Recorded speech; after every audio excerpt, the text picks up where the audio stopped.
If you told me a year ago that I was going to drive alone to Florida and back with my dogs and all my art, I'd have told you you were crazy. There's no fucking way. I'd barely left the state in over a decade. I still can't get over how much can change in a year.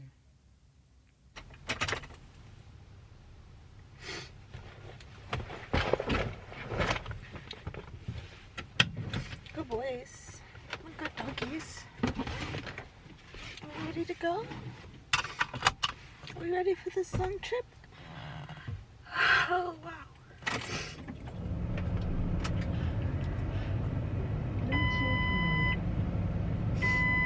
shit.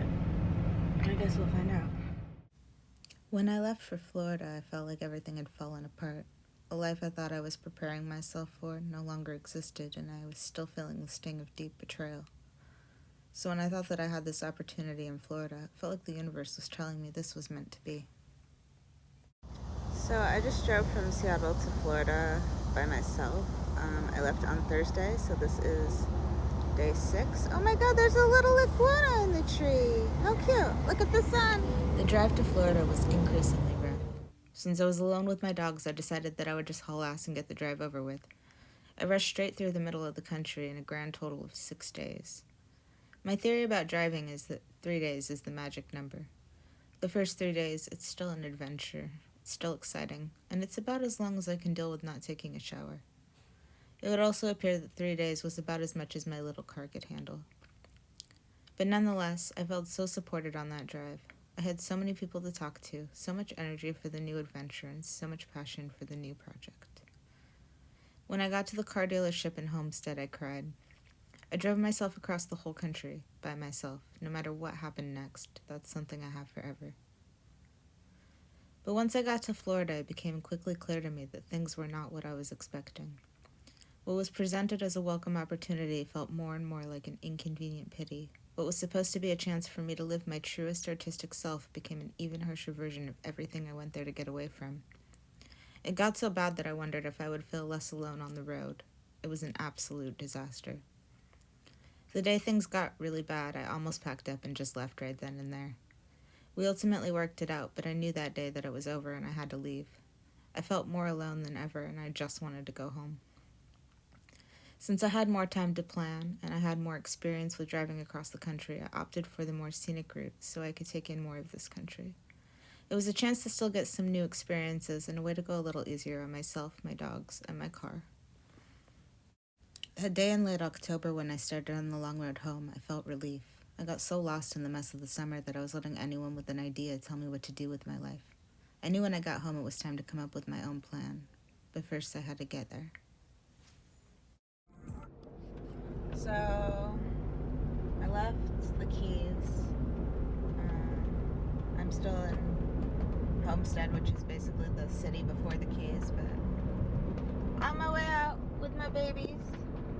And yeah, so there we go. Back to Seattle. But now I had New Orleans on the brain and another adventure to look forward to. At my new leisurely pace, it took nearly 3 days just to get out of Florida, but the drive back was much nicer. Since the days were getting shorter, I would do most of my driving in the morning, stopping for a few hours at a park and appreciating more of what there was to see along the way.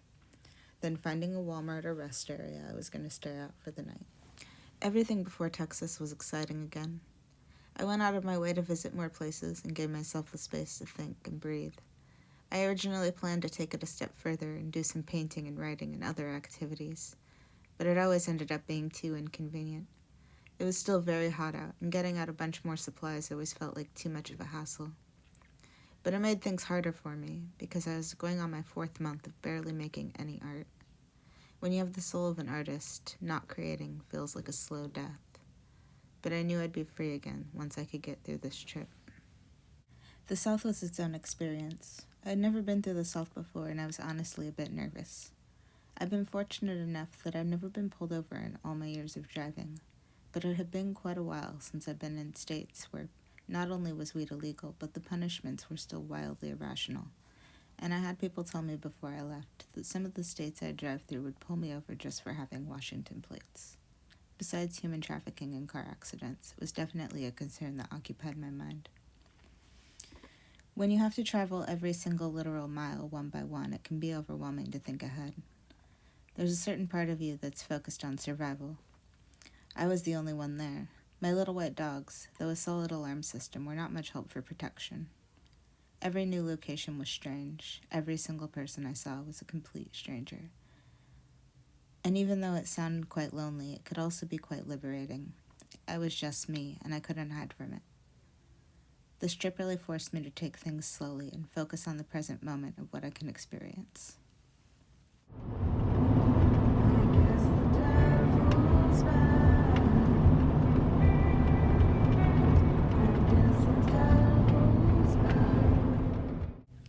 I was finally free.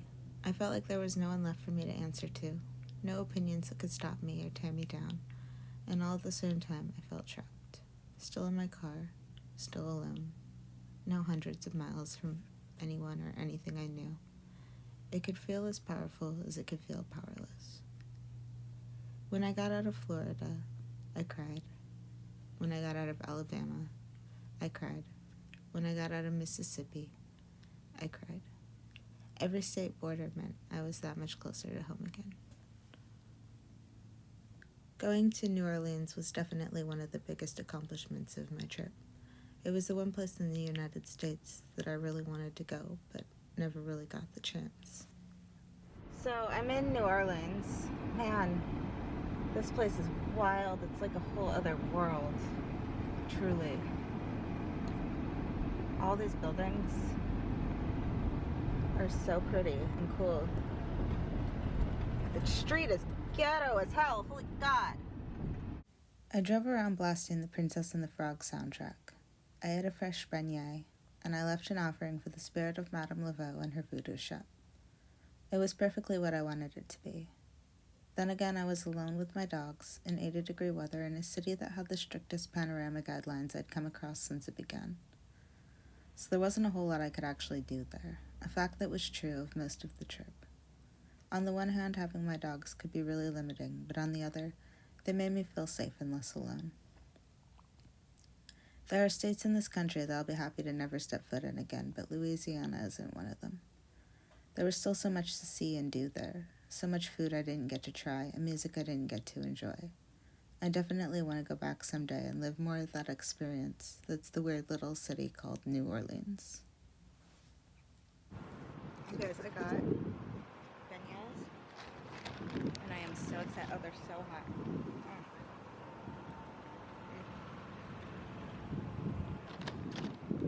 I literally paid like $8.50 in parking and $4, like $12. It was $13 just to get beignets. It's so worth it.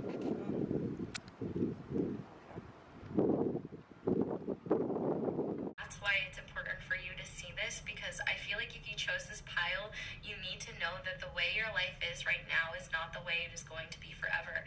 In fact, I think that this is going to be a very healing time for you, because you're going to be reflecting and you're going to realize, wow, I've come so far, I've already cultivated so much, and now I have the motivation to keep going. It's like you've already built such a solid foundation for yourself, and now it's time for you to realize that you're no longer, a child or somebody that doesn't have life figured out. Like, you're the adult now. You're the person who has things figured out, and you don't have things figured out, which is a little bit of a scary perspective to have.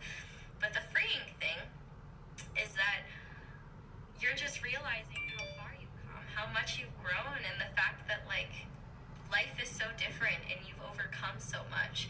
You're healing. You're recognizing how lucky you are to be at this point in time and to be with these people, to have this partner, to have these children, to have this family. You're just feeling lucky and you're feeling grateful. So what happens that's exciting throughout the day is going to be different for all of you. So I'm at this rest stop outside of New Orleans, 2 hours though, not even that close to New Orleans. There are literally Mardi Gras beads. Stupid word. In the vending machine next to the peanuts. It's hilarious. Yeah, I just wanted to share. This has got, just really quick, this has got to be the most Texas.